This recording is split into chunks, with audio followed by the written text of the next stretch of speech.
بسم اللہ الرحمن الرحیم۔ نہج البلاغہ خطبہ نمبر 113۔ میں تمہیں اس دنیا سے ہوشیار کر رہا ہوں کہ یہ کوچ کی جگہ ہے، آب و دانہ کی منزل نہیں ہے۔ یہ اپنے دھوکے ہی سے آراستہ ہو گئی ہے اور اپنی آرائش ہی سے دھوکہ دیتی ہے۔ اس کا گھر پروردگار کی نگاہ میں بالکل بے ارزش ہے، اسی لیے اس نے اس کے حلال کے ساتھ حرام، خیر کے ساتھ شر، زندگی کے ساتھ موت اور شیری کے ساتھ تلخ کو رکھ دیا ہے، اور نہ اسے اپنے اولیاء کے لیے مخصوص کیا ہے اور نہ اپنے دشمنوں کو اس سے محروم رکھا ہے۔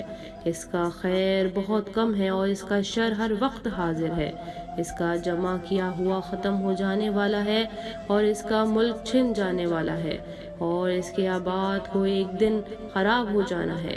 بھلا اس گھر میں کیا خوبی ہے جو کمزور عمارت کی طرح گر جائے، اور اس عمر میں کیا بھلائی ہے جو زاد راہ کی طرح ختم ہو جائے، اور اس زندگی میں کیا حسن ہے جو چلتے پھرتے تمام ہو جائے۔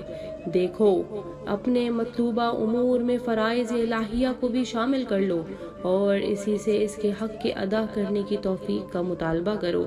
اپنے کانوں کو موت کی آواز سنا دو قبل اس کے کہ تمہیں بلا لیا جائے۔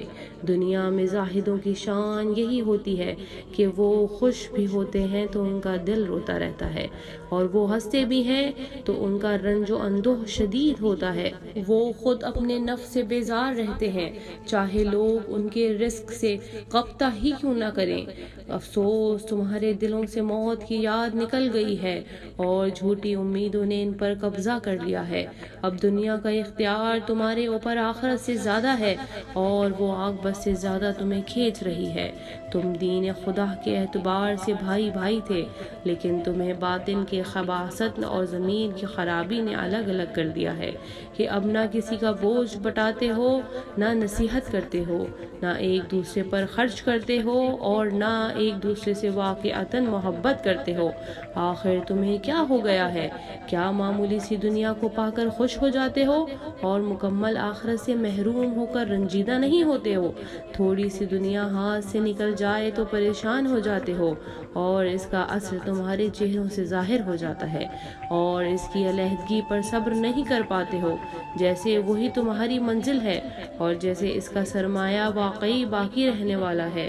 تمہاری حالت یہ ہے کہ کوئی شخص بھی دوسرے کے عیب کے اظہار سے باز نہیں آتا ہے، مگر صرف اس خوف سے کہ وہ بھی اسی طرح پیش آئے گا۔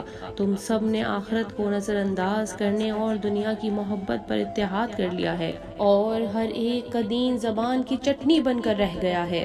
ایسا لگتا ہے کہ جیسے سب نے اپنا عمل مکمل کر لیا ہے اور اپنے مالک کو واقعتاً خوش کر لیا ہے۔